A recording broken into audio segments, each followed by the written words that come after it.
Assalamualaikum warahmatullahi wabarakatuh.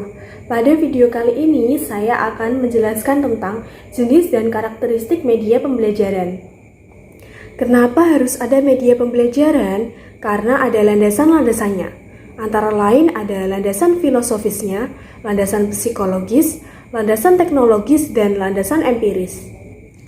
Menurut landasan filosofis, ada suatu pandangan bahwa digunakannya sebagai jenis media hasil teknologi baru dalam kelas akan berakibat proses pembelajaran yang kurang manusiawi. Ketika kita menggunakan media pembelajaran, maka kita akan mendorong siswa untuk semakin berhumanisme. Humanisme itu akan semakin menaik. Sedangkan landasan psikologis, ketika menggunakan media pembelajaran akan semakin kompleks, maka ketepatan pemilihan media dan metode pembelajaran akan sangat berpengaruh terhadap hasil belajar peserta didik. Agar pembelajaran bisa berlangsung secara efektif, perlu memberi media yang tepat sesuai dengan tujuan kita, sehingga dapat menarik perhatian peserta didik serta memberikan kejelasan objek yang diamatinya.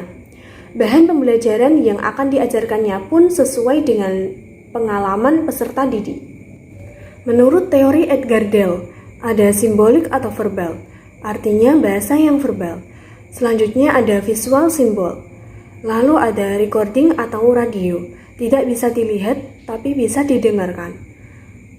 Lalu ada iconic, seperti gambar, GIF, stiker, atau televisi, bisa dilihat atau diamati. Selanjutnya ada observing, artinya mengobservasi. Lalu yang terakhir ada enactive. Enactive akan mendemonstrasikan lalu melakukan kegiatannya. Klasifikasi media pembelajaran, diantaranya yaitu 1. Berdasarkan sifat dan jenis, antara lain media auditif, media visual, dan media audiovisual. Yang kedua ada berdasarkan teknik pemakaiannya, antara lain media elektronik dan media non-elektronik.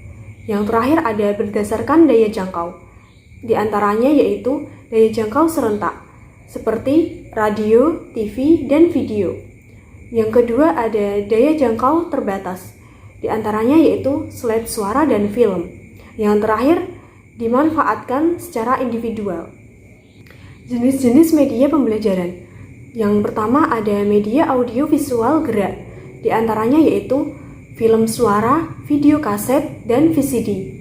Yang kedua ada media audiovisual diam, diantaranya yaitu film rangkai suara atau film strip.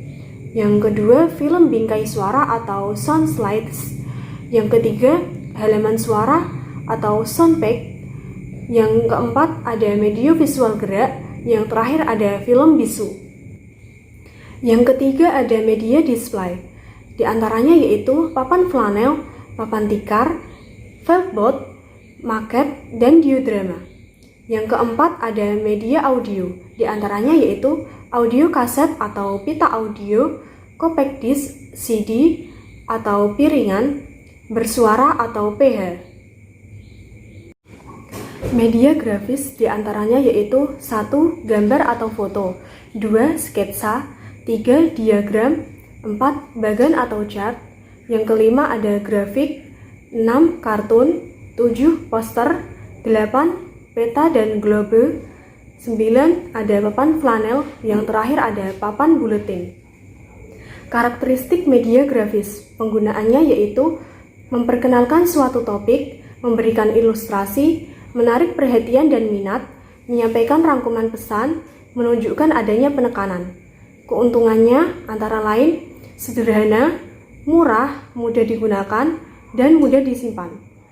Akan tetapi kelemahannya yaitu kurang detail, hanya sebagai abstraksi dan tidak bergerak.